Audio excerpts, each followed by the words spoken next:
You're listening to the Pelicans postgame report on the PRO Media Network for all things Pelicans. Perfect. Fly Pelican, fly Pelican, fly Pelican.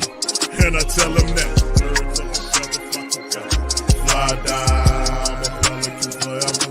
Pelican forever. Ain't gon' lie, I feel flyer than I ever been. You stay ballin', this New Orleans, I'm a Pelican. It's going down in the nest, wild, wild west. Come in town and you best, show us some respect. 3-point threat, I better make it rain. If it's up, then don't jump stupid like your ankle sprain. Always said, never hate the player, hate the game. Jumper where the dame late, bunch of train. Post game, big Q, talking about business.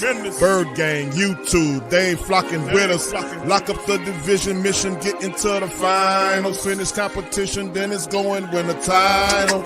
I know this flyer than you can get. Such a threat that the refs just might call a tag. You could double, you could press, but you can't check. Right, left, slide by you like a Eurostep. Fly Pelican, fly Pelican, fly Pelican. And I tell them that birds of a feather flock together. Fly down, I'm a Pelican forever, Pelican forever. And never, and never, and never, and never, and never, and never say birds of a feather flock together. Yeah, fly down, I'm a Pelican forever. Explosive first half, and they kind of slowed them down in the second half. What did you see that they did to kind of? Yeah, he was great. Off ball, on ball. The pressure's going to pick up second half. We got to find other areas to help him there, but I thought he was great. At the end of the game, it seems like you guys don't get into your sets as quickly as you might be getting in there for the first 43 minutes or so. How much of that is just natural, like, hey, when it's the last 5 minutes, that's just how basketball is, or how much of that is just playing a little risk averse? How much of that is the opposing defense? Like, what goes into just? I think in general, most NBA games, they slow down in those periods. In general, they're trying to get in your right spots, execute a play, which we did. But we had Z handling. I'm trying to figure out who to handle to close these games. It's been Zion, it's been Poole, it's been Fears, and we're going to keep looking for the right combination for us, but keep putting ourselves in those positions. We had some good looks down the stretch. We had a bunny, 2 bunnies to tie the game. We had free throws, and we just got to keep, working on our execution down the stretch. Biggest thing is we couldn't get a stop again. They hit 2-3 shots at the buzzer or, late clock. So we want to continue to play fast off our stops and then execute in the half court. Good. Thanks, everybody. All right, shout out to the fam for all things Pelicans. Now tuned into the Pelican postgame report. Much love to the fam. Appreciate y'all for being on PPR. Pelicans fall short to the Nuggets, 122-116 in the matchup. Man, unfortunate yet again. This is the Pelicans now. They're currently on a 2-game losing streak. That's right, 2-game losing streak. Pelicans could not take care of business against the Nuggets without the Joker, and Murray just returning. And boy, did Murray, what kind of game he put up on the Pelicans. 35 points for Jamal Murray in his return with 9 assists in the matchup in 37 minutes of action. He was 11 of 9 from the field, 8 from 9 from the free throw line. And he put on the game against the Pelicans. Tough. And like you heard Coach Borrego talk about, trying to find a closer to close the day, to close the deal. A lot of $30 million people, but one of them, there's not one closer amongst them. Anyway, thank you guys for being here. Please feel free to hit the like button, hit the subscribe button. By all means, feel free to share the show on your social media feed. We up in this thing. DC, what's happening, bro? A lot's happening, man. Watching this game it'd be a lot going on, bro. Trey and Zion don't seem like they played a whole bunch of minutes together, and I don't know, man. It looks weird at times, and then at other times it looks great. Very confusing, this bunch. They're trying to figure things out. Trey scores 22 and a half, and I'm like, damn, man, he well on his way to 40 points, and then he scores 9 the rest of the game. Don't take as many shots. Like I just sometimes don't get it. I don't get the rhyme or reason, but You hear Borrego say that they're trying things and they're trying to see who's going to be the closer and all of this. But I think the guard play, man, is just so bad. You have times where Zion is obviously cutting or looking to get the ball. Nobody's looking at him. It's just very awkward. You know what I'm saying? But nonetheless, with all of that going on, they were still in this game. You know, the whole game, and the full quarter turned on, and we look like a team that didn't have a plan as usual. Denver knows what they're going to do. They rode Jamal Murray home, and they had the Watson kid. He came out, gave us 31 on layups and shit. You know what I'm saying? So, and we just could not lead this game without giving somebody 4 to 5 3-pointers on super high efficiency. That guy tonight was Pritchard. And then, Jamal Murray did what he did. He was like 5 for 8 too. So, I mean, you can't give up all of these free runs to the lane and just high quality 3-point shots and think you're going to win the game, man. It's more the same, but I would say it was less than usual tonight. I thought, ironically, I actually thought they looked better than they looked in the Magic game closing. I mean, shit, you can't really tell by the score. I mean, they still lost by 6 points, and it was basically a 1-point game till the last minute. But they don't know how to close, and that's the problem. That's always going to be the problem. When the pressure's on, they get rattled. They get in these tough moments, man. They really don't know what to do, out there on the court real time. And it's just a lack of guard play. Fears is still too young. He's learning the game. Poole is not really a point guard at all. Jose, definitely gives you something, and I think does give you some intelligent play and can do some of those things, and he's not here. Trey, Zion, Sadiq, they're not going to get it done as far as that aspect of the game. So any close games, man, we just seem like we're going to have problems. We need a Herb or Jose or somebody else who can handle the ball and make intelligent basketball plays, man. Herb Jones definitely does that. He impacts winning. You're seeing the impact of it, because I guarantee if they had Herb, I think they would have won this game, bro. I really think it's that simple. It'd have been those extra 3 to 4 possessions that he probably would have provided that would have been able to get us over the hump. But Jamal Murray turned it on at the end of the game, man, and Denver ain't looked back. Zion had a possession where I don't remember who it was, man. He ripped the ball from him. It was a clean steal. I'm like, oh shit, look at this. And before you know it, some type of way, Jamal Murray wound up with that shit, shot the ball like immediately after he got it, and it went in. I said, yeah, we're gonna lose. It's over. And that's pretty much what it was, man. It's the Pelicans can't handle too much adversity, man, and pressure moments. Just a little too much, and they just gonna crumble, man. We ain't got no floor general, nobody to command the team and demand excellence and help guys know where they need to be, what to do, and whatnot at the end of games. Yes, it's a repeating issue that we continue to deal with here on PPR fam. It's the fact that the role for our players here is unclear. We don't know who the guys are. We don't have a clear closer. And we was talking about that during out the show, and you heard Coach Borrego for the first time. Well, maybe not the first time, but really saying it out and clear that, he trying different lineups, trying to locate a closer. And I'm saying we got multiple 40 games, Q, we still don't know who the closer is. It's amazing to me, man. It's like they treating Pelican basketball like it's a part-time job. They're not fully. I thought they were still in the preseason the way he do. I'm like, what you mean? Pick somebody and go with it. For real, they're not fully committing. Totally, players, staff. It's going to take more.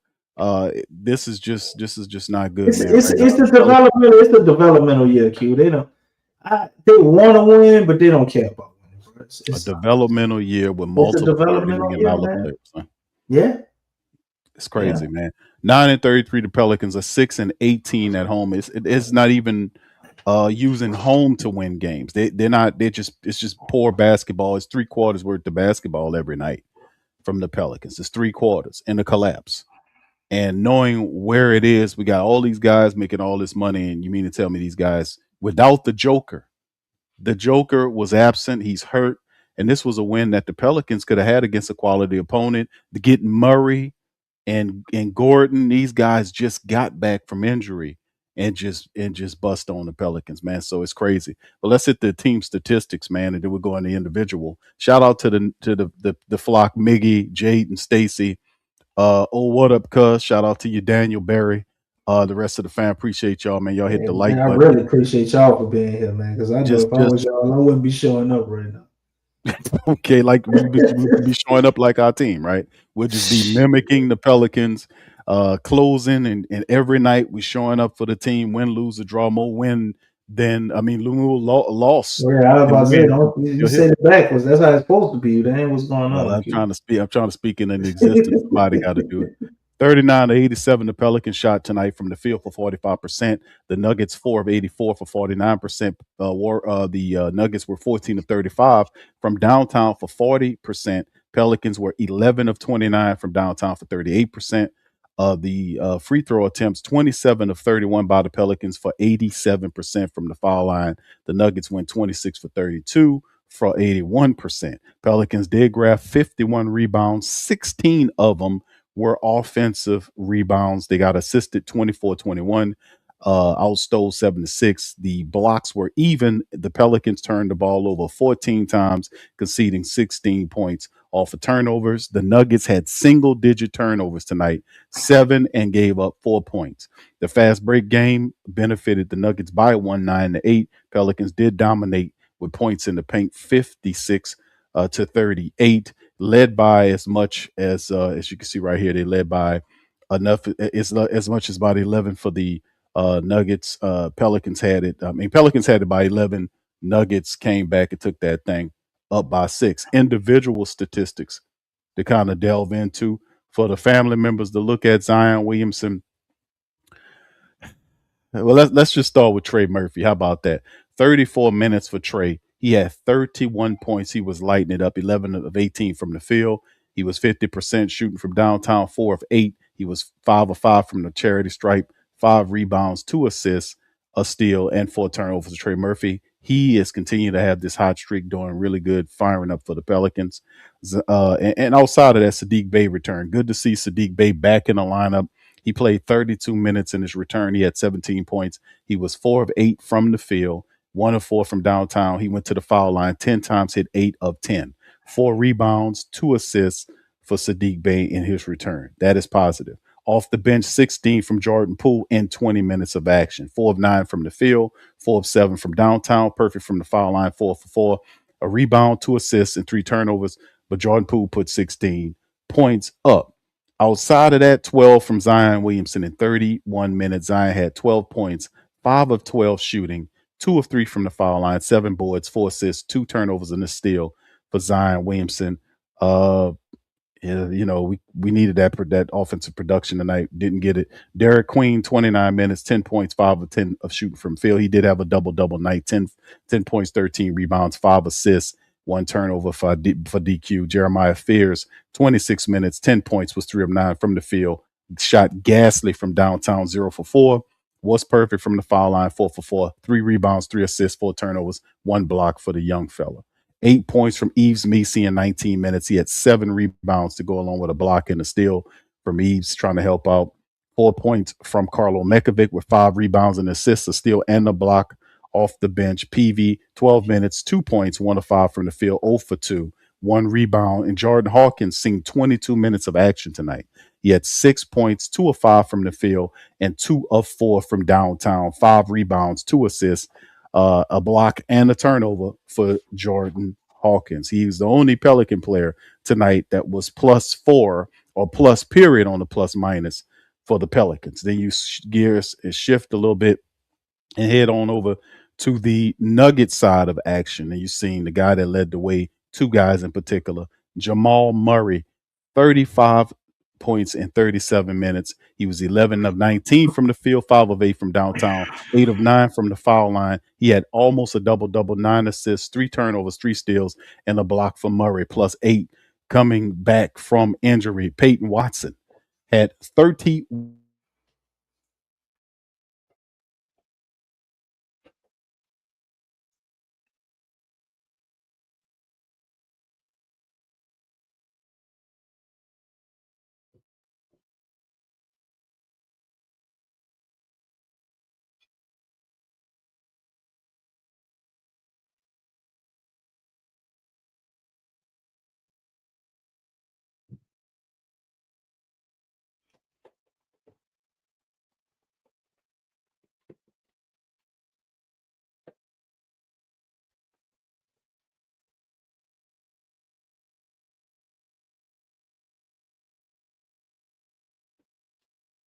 Yo, family, can you hear me?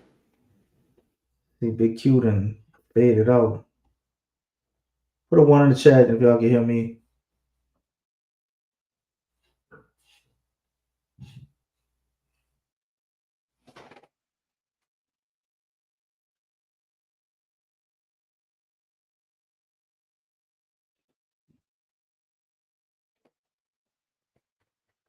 All right, well, I'm gonna pick up what Big Q left off since y'all can hear me. The whole screen then went down. Let me see. He must have faded out. So, see if I can pull my screen up.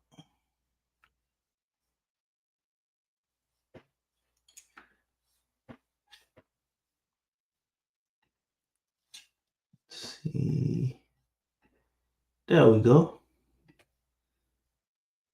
So, I believe Big Q was getting to the Denver Nuggets. He was on Peyton Watson, who played the most minutes on the team, man. The man had 39 minutes, dropped 31 points, man, with 11 for 16 from the field with a bevy, just a plethora of layups.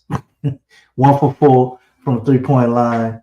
He was 8 for 9 from the free throw line, too. 7 rebounds, 5 assists, 2 turnovers, 2 steals, and a block. He got 7 defensive rebounds, a plus 15 in the plus or minus, the best player in that statistic. Then you had Jamal Murray. He gonna come through and do his thing. I told y'all. Jamal Murray was not gonna miss a free chance to get 30 plus points.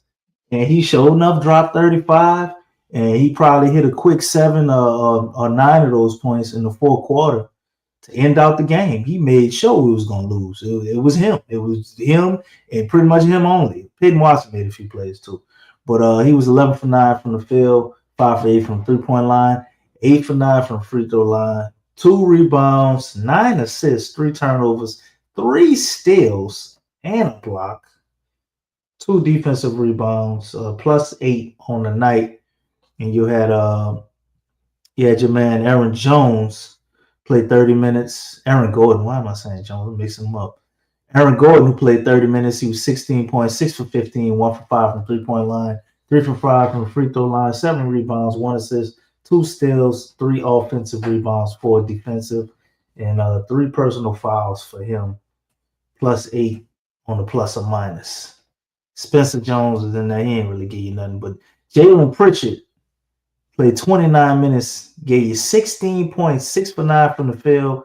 And out of them 6 shots he made, 4 of them was three-pointers. So, you always got to have you just off-brand guy going to hit you up with the Pelicans, man. He gave you 4 three-pointers on 6 attempts.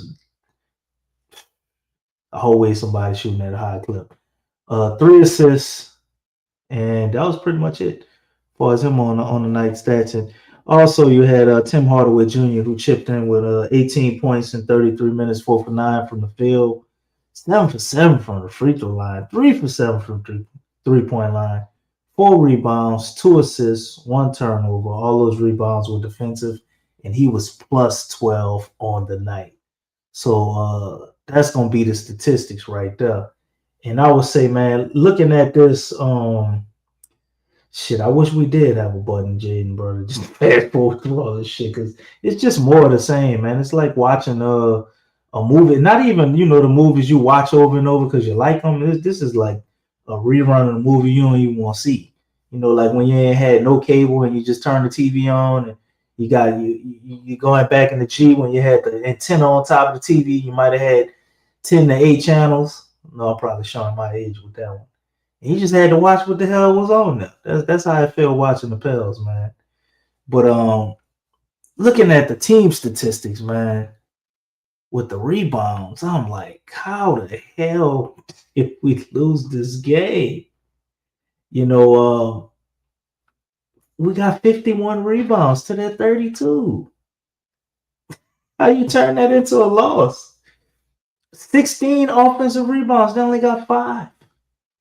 You know, you had 56 points in the paint to their 38. They hit 14 3-pointers. You hit 11. You was right there. You can't blame it on the refs. You was at the line 31 times. They was at 32. You know, we led with the largest lead of 11. Usually the team with the largest lead, you win the rebound battle. You shot 87% from the free throw line. Man, I swear, it's the Pels have a natural affinity for just finding ways to lose. You know, they turned the ball over 15 times. Denver only turned it over 7. So that's a big telltale sign right there.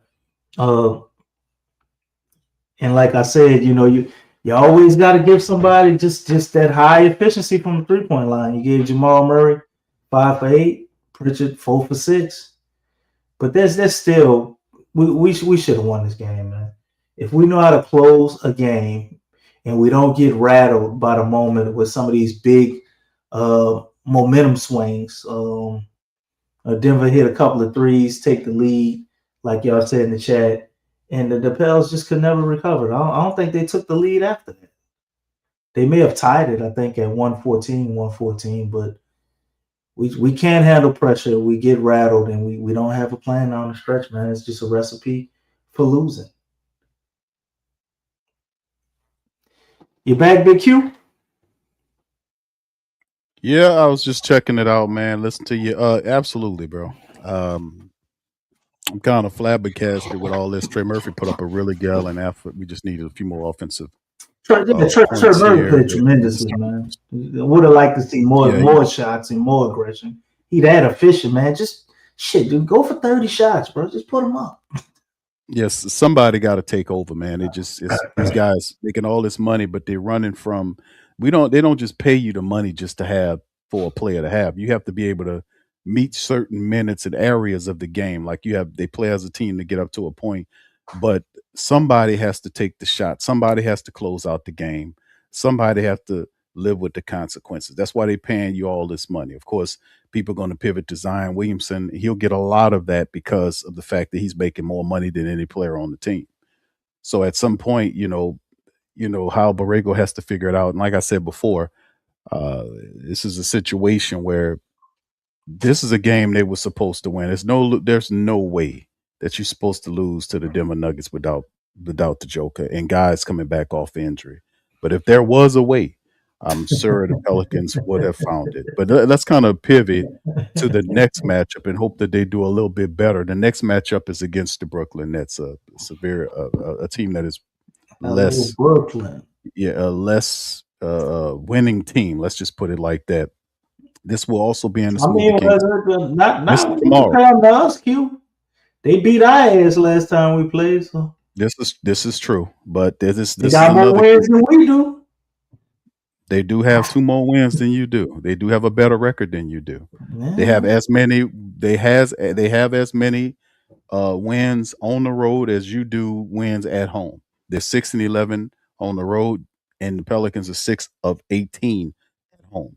So this is where we stand here. This is a team that ultimately they're on a losing streak too. The Nets come into this matchup on the 4-game losing streak actually. Their last win came against the Denver Nuggets. They beat them 127-115 back on the 1st of this month. And then they proceeded to lose games against Orlando, the Clippers, Memphis, and Dallas. Now that they're 1-4 the last 5. Pelicans are now 1-4 as well. After beating Washington, they've now dropped 2 in a row against Denver and Orlando.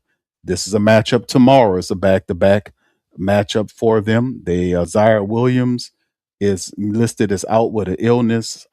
He's anticipated to return On the 16th of January, Haywood Highsmith is also listed out with a knee issue. Game time, the decision for EJ Liddell.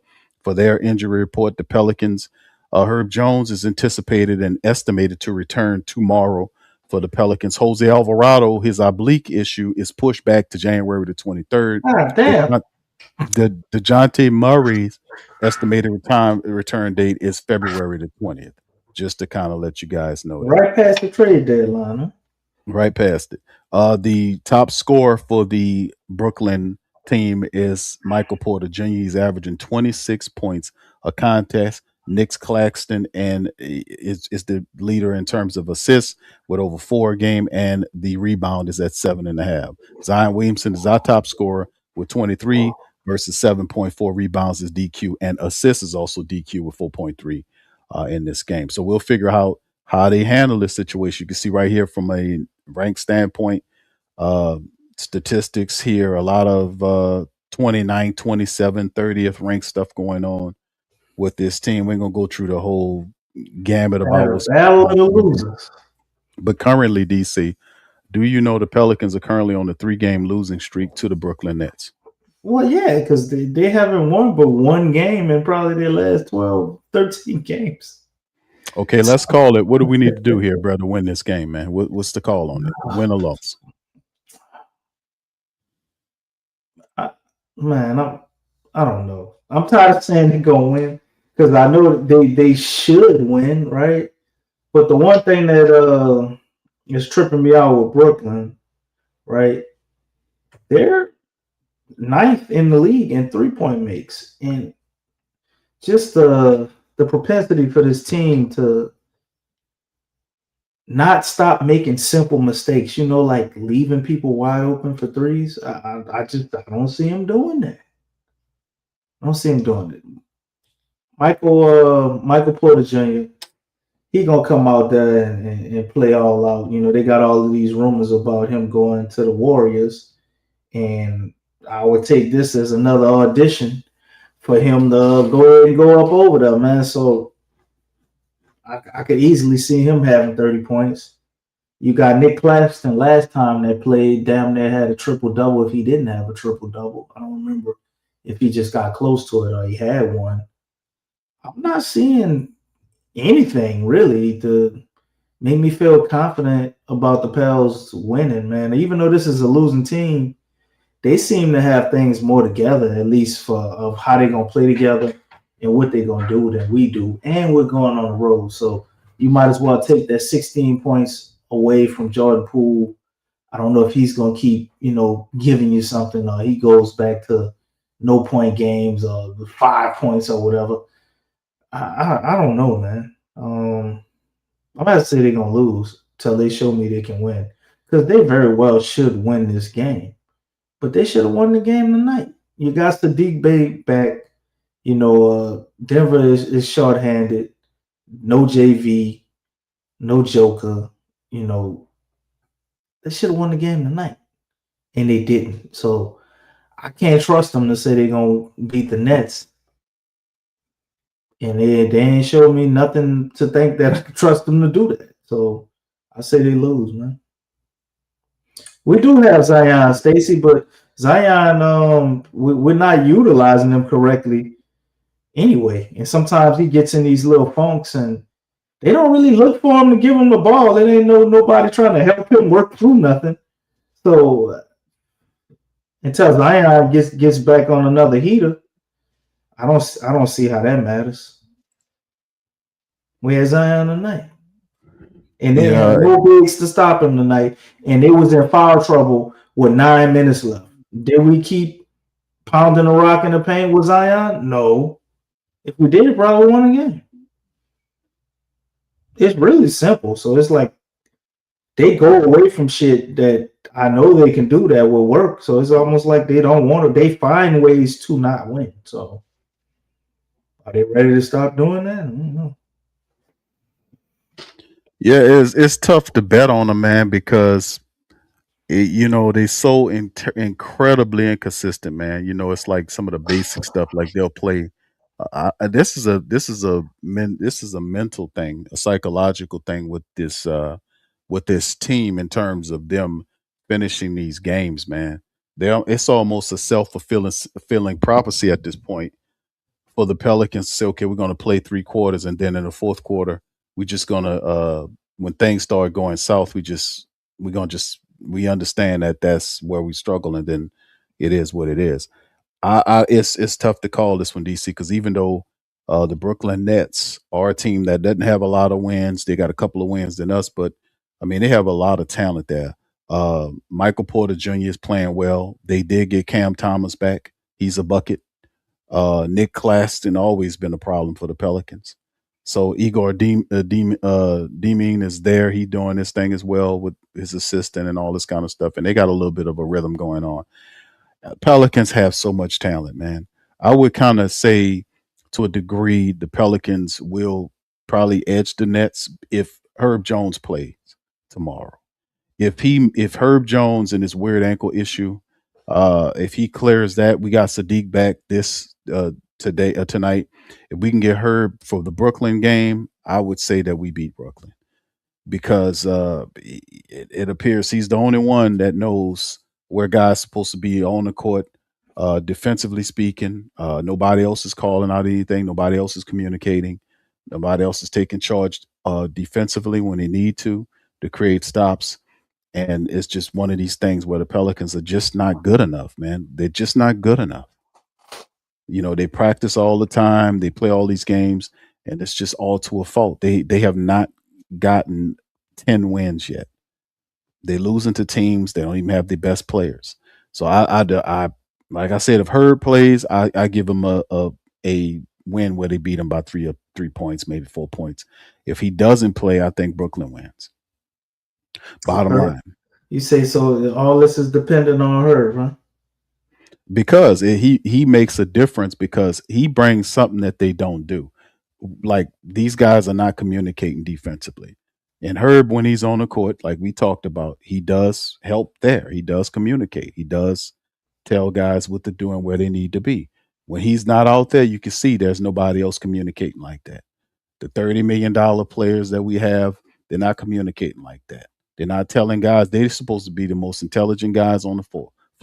If I'm paying you almost $40 million to be on to execute basketball, you're supposed to be one of the top masters of the team. Meaning you know where everybody's supposed to be. You're telling guys where they need to go, where they need to be, how they need to go, how they need to feed you the ball, whatever the case may be. You're supposed to be the architect out there, as opposed to just some role players. Too much of that I'm seeing with these expensive players behaving like role players, man. That makes no sense. A lot of times you paying them for that moment. So like I said, I'm just tired of seeing it, man. And there's Borrego talking about finding lineups and guys and all this kind of stuff. These guys don't want to win, bro. I mean, what can I tell you? They don't want to win because they don't do a full effort. They know this. They've heard this man, not even if it ain't Dumb Willie, it's Borrego and them saying the same thing. He's saying it to us in the press conference about playing 48 minutes of basketball. About playing full 4 quarters, giving a full effort, this sort of thing. We heard over and over again after every loss about the Pelicans, what he's telling us at the press conference. He can't be lying to us at the press conference and not telling his players that. He just don't strike me as a liar like that. I just think that whatever he's saying is not going true. They're not respecting it. And that at some point, the players have to own it. The players have to get tired of the losing. The players have to stop smashing ass. They're gonna have to commit to doing extra when it's not working. You got to reformat, step away, and then if you find something, you got to go all on in. You got to step your game up, and you gotta sink in. And this team is not doing it. They don't have a will to win and to mash consistently, and that's the problem. That's why they're sitting up here with 9 wins, 9-32. Which is a joke. That is another joke. So, like I said, all I can say is, man, Brooklyn Nets beat the Pelicans. It's a back-to-back. I don't know if Sadiq Bey plays, right? I don't know if Sadiq Bey plays tomorrow on a back-to-back. We'll see if Herb is there, but it might. I don't know if they might hold Sadiq. If they hold Sadiq, we might be down too, DC. You never know. Sadiq might not play a back-to-back. We'll see how they handle it. I don't know. But then if it's Zion and Trey and all these and Jordan's there, they got to figure a way to win this game, man. And I that's all I got, bro. I'm just tired of the bad basketball. I'm tired of the repetitive stuff over and over again, bro. Knowing what Yeah, to do. I man. mean, you're supposed to go back to fundamentals. When a team is not getting, you're supposed to go back to fundamentals, and there got to be consequences for guys that's not showing up and giving half. What would your consequences be? Big Q, 'cause, My consequences be taking guys out of the lineup, guys that don't want do to. you want to do that to guys that are doing it unintentionally, or guys that are just showing a lack of energy? Because I can say one thing about at least Fears. A lot of his mistakes, they're mistakes. It doesn't look intentional, doesn't look lazy. Queen is up and down in that aspect. The rookies are the rookies, bro. You know, you can allow them a lot. I mean, that's some of the biggest, mistakes. Obviously, the rookies didn't lose us the game. No, it ain't all on the rookies. I mean, like I said, I expect the rookies to have a certain amount So, of play. so how do you balance? How do you balance not pulling the rookies out, messing up their confidence, and holding people accountable? Because I think that's part of the problem. To be honest. Yeah, that's a challenge for the coach, DC. That's why he's making whatever the money he's making. Him and the assistant coaches have to sit down. Shit, he get paid on the assistant salary right now. Well, he making better money than a working man. I promise you that. I guarantee you making at least six figures a year as an assistant, as top assistant in the NBA. I promise you that much. But outside of that, all I'm saying is, man, he has to figure that out. If it's a lineup issue where he already told you he's not getting the closer, he's switching up lineups, trying to figure out. I didn't understand how he threw Jordan Poole in there about being a closer, and he don't really be playing closing minutes like talking about. That's what I'm saying. He played 20 minutes tonight, so I'm like, it's. Why you threw his name? And I go back to it, and I say the same thing I've been saying, is that the Jordan Poole thing. If you're going to make him a bench guy, designate him to 6-man, and you give him 6-man minutes. I mean, he's going to be there in the money time of the game because he's a bucket getter. He's a guy that can shoot the 3 ball. You want him in the clutch moments, especially when Zion's out there, when his gravity takes effect and Poole gets an opportunity to get a clear shot. Him and Trey out there, man, that's what you want to do. But like I said, it's some kind of way you got to figure it out, man. There's too many guys outside of our rookies that's on this team that's getting paid very handsomely that need to play better than this. Zion is doing what he's doing. He got to level it up. Trey's really doing all he could do. I think Trey Murphy has been lighting it up over the last couple of games, but he needs somebody else to help him. If Zion meets his average, we win. If a couple of more buckets by maybe Poole or so, and that kind of changes the dynamic. But in the end, like I said, man, the lineups are too wishy-washy, and they're not really buying into whatever Borrego's talking about, man. They might like him better than Willie Green, but he can't get them to the next level. He can't do what's that's needed to make them understand that losing is not acceptable. How is he going to translate that where they'll respect it? He has to do something. He has to get their attention some kind of way to let them know that losing is unacceptable, that we will win. We have enough resources and assets to beat teams when they're down bad. The Nuggets were down bad without their top player. The Joker leads them in all major statistical categories. He was missing, and they just got Murray and Aaron Gordon back off injury, and Murray killed them tonight. So it's just one of these things where the Pelicans, man, you got to sink in, and they have to outperform and give a damn on defense. They can't let guys shoot open 3 points. There has to be a point of contention. They got to change up the philosophy on defense. They got to maybe get more aggressive on what is going on. And by all means, they need to switch up the defensive coordinator for the Pelicans. They're not making any changes to his staff, meaning not firing Collins, but demoting him and promoting another defensive mind from wherever his assistants are. Somebody needs to take possession of the defense that's not Collins. Collins has failed. His message is stale. So that's the point. If Borrego can get him to score a certain amount of points, somebody that's supposed to be tasked with teaching the defense, if Collins' message is failing, he needs to be removed, demoted, and whoever his assistant is or another guy needs to be promoted in its place because we need change on the defensive side. If we start there, I think you'll see things start picking up. You won't see as many wide open 3-point shots. You won't see as many breakdowns defensively. They did a wonderful job offensive rebounding tonight. They had like 16 of them. If we can continue to do that, that will really help. But at the same time, like I said, the defensive follies and the wide open 3-point attempts and guys, it's just, we can't do that, man. We got to be a lot smarter. So that's what I'm saying, man. Borrego got his offense or whatever he's doing with the offense. That's one thing. Obviously, defense is not his strong suit. But whoever the coordinator is that they got designated as the top guy teaching the defense, he needs to be demoted, really needs to be fired. But he needs to be demoted and somebody else needs to be replaced. They need to do something from a coach standpoint to shake up his little team that he got. And also they got the players need to have a really like a players only meeting and sit down and say, hey man, we need to really rock this thing. You know, there's no players only meeting going on. There's nobody consistently taking possession of the team. Players only meeting. We don't have a culture, Q, for have a players only meeting, man. Well, DC, listen, you ain't gonna. It has to start somewhere, bro. All a winning culture is somebody saying, "I'm tired of losing, and I'm gonna do everything it takes, legally, Herb Jones lawfully, only one of us do that. spiritually." He don't really talk that much, though. But now I ain't talking about it. Don't have to be Herb. I'm saying it has to be a leader of the team. It has to be a guy that's making a lot of money to command that attention. It has He to be a making a guy lot of money. that he don't make as much money. Herb Jones is like maybe fifth or He about to something on the make. team He in about to terms be of making pay. what 24 or 22 million. Still in all, that's still a baby feed, chicken feed based on the 3 or 4 guys ahead of him. I mean, Herb Jones ain't getting paid like a 39 point whatever it is for Zion or 30 million for Trey or 30 for Poole or Murray. I mean, these guys are $30 million plus players. It has to come from one of them because that is a salary that commands attention. Like we're paying this guy this money because he's the leader of the team, because his voice carries weight.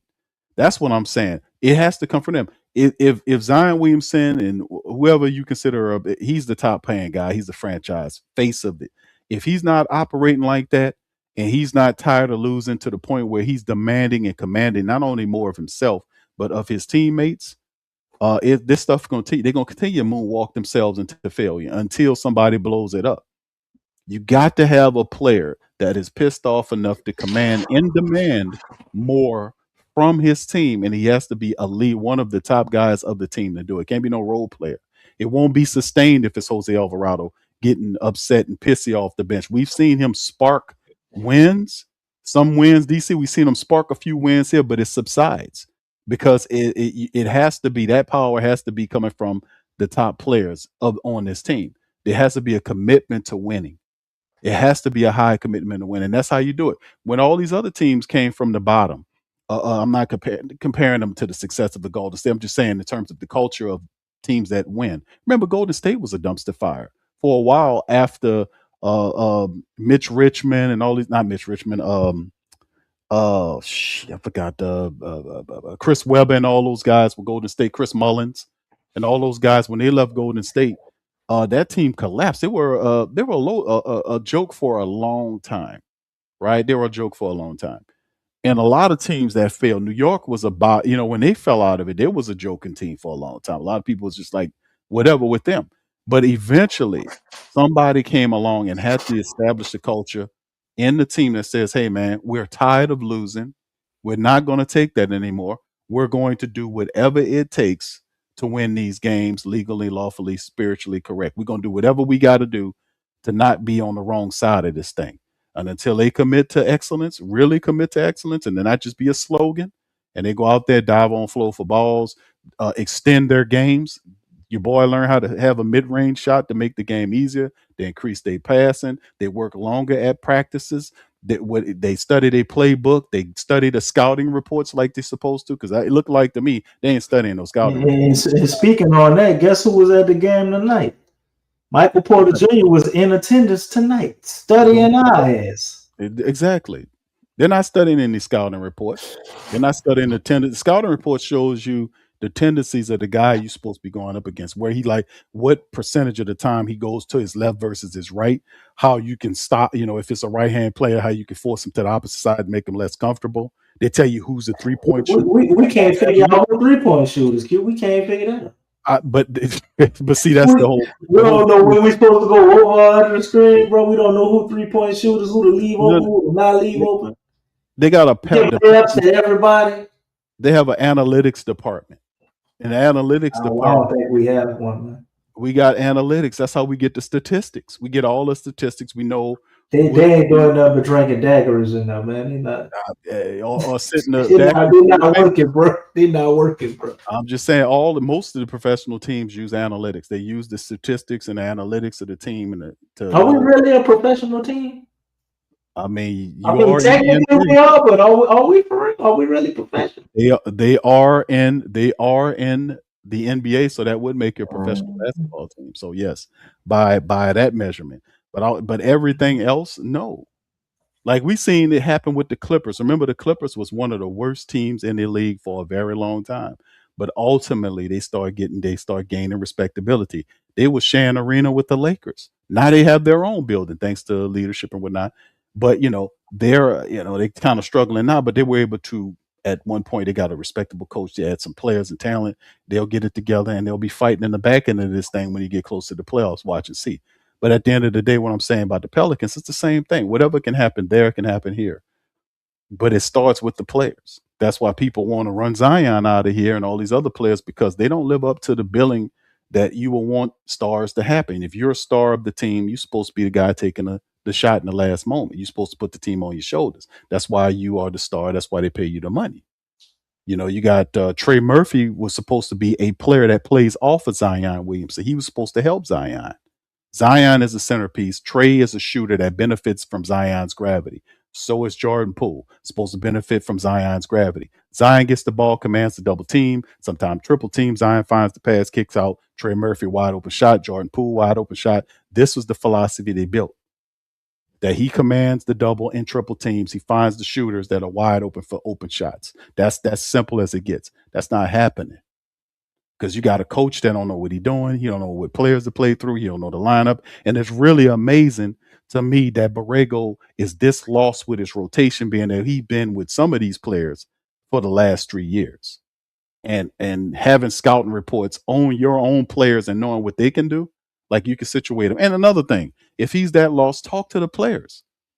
Talk to the players. Incorporate the players inside of your offensive play calling, meaning ask them what plays work for them and that they'll feel comfortable with executing, right? You're going to have to figure out what's the disconnect, the communication, because if I'm saying stuff, you're not picking it up as a collective, what's going on? What am I not saying correct? Go talk to the players as a collective, even individually if you got to.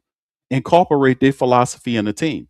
See how that can help. If what you're doing not working, you got to meet them halfway. You're the coach. You got to play shrink. You're a basketball coach. You got to be a shrink. You got to be, a guy that's a bit of a futurist that can look at your team and decide on, hey man, you know what? You'd be better if you add this part of the game to your game. This can help us win games and this such and such, all this kind of stuff. That's all I'm saying. It's not just the guy calling plays and saying, hey, run this drill, run that drill, and call, this sort of thing, drawing up stuff for whatever. He has to take more of an onus on that, man. He has to take more of an onus, and he has to meet these players halfway. But it has to be a commitment of excellence from the player standpoint. Everybody has to do more. That's the bottom line, because whatever you're getting is not enough. We got 9 wins on the season, fam, and we passed the halfway mark in terms of games. So it's, if you've lost enough. At this point, you have to start really putting wins, streaks together. There's really no need to keep losing over and over again.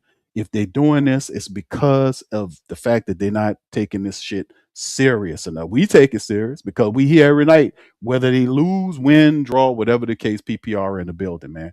Telling it like it is. I wish the players had the same amount of dedication that we have to our shit that talking about what they doing. I wish they had that same dedication.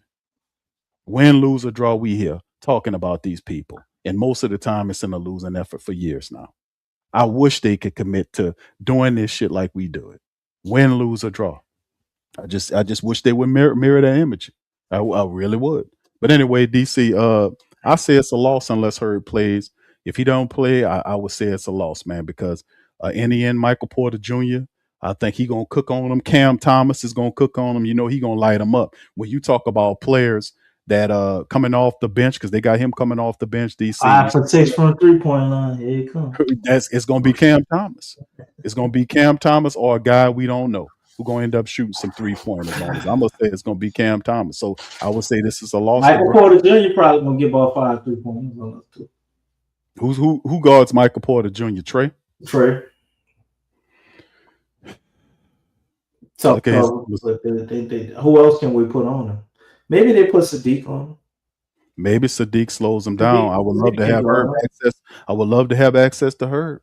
Herb can slow him down. And Sadiq, he is a true two-way player, you know, so he ain't gonna slack on either end. It's just he's not very explosive or athletic, so a lot of stuff he do don't jump off the screen. But you don't see people just beating Sadiq and blowing by him and him just making bone-hitting mistakes. So nah, he got a physicality too. He's solid.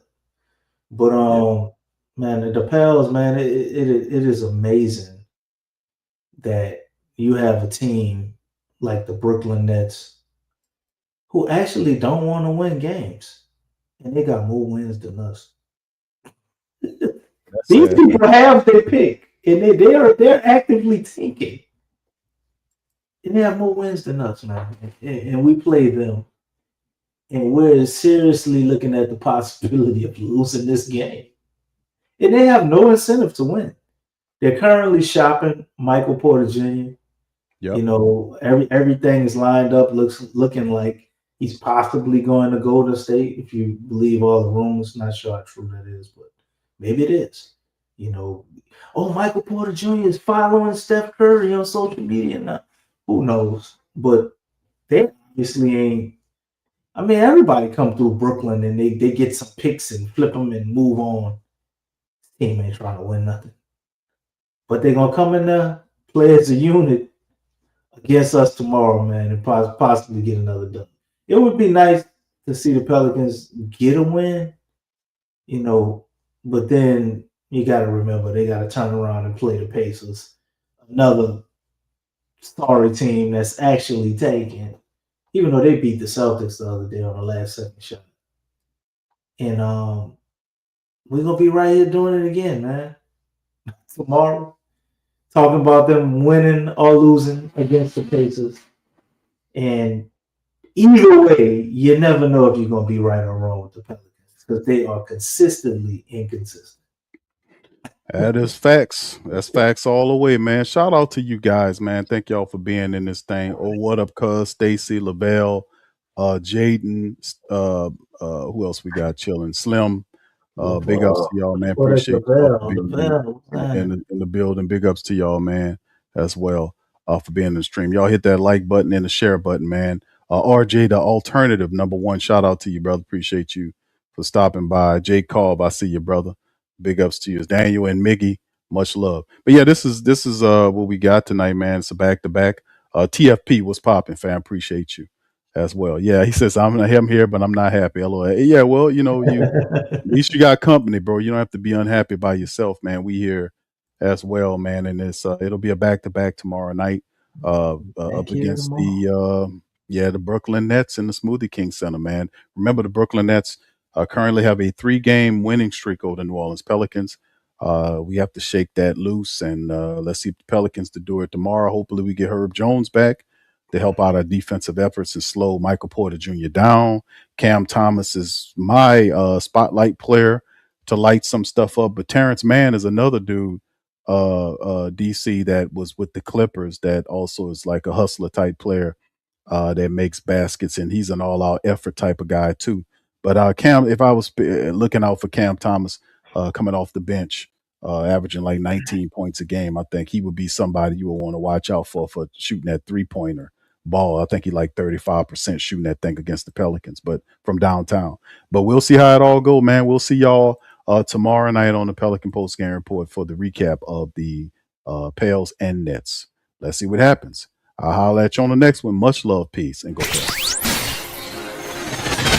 You're listening to the Pelicans postgame report on the PRO Media Network for all things Pelicans. Perfect.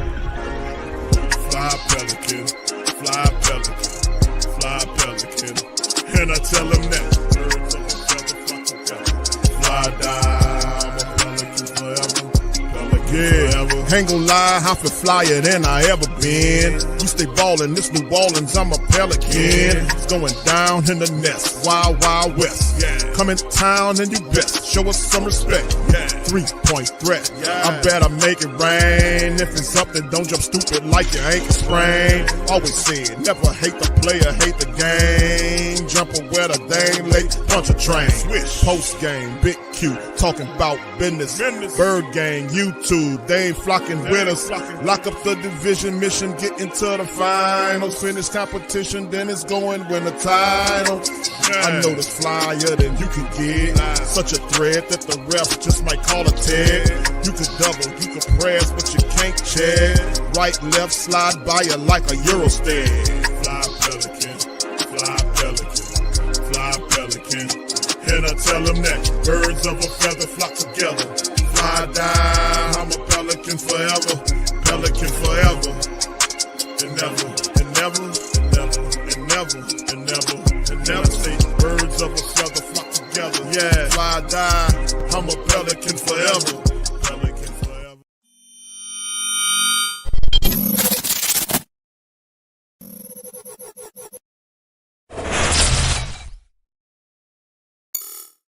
Hey, New Orleans!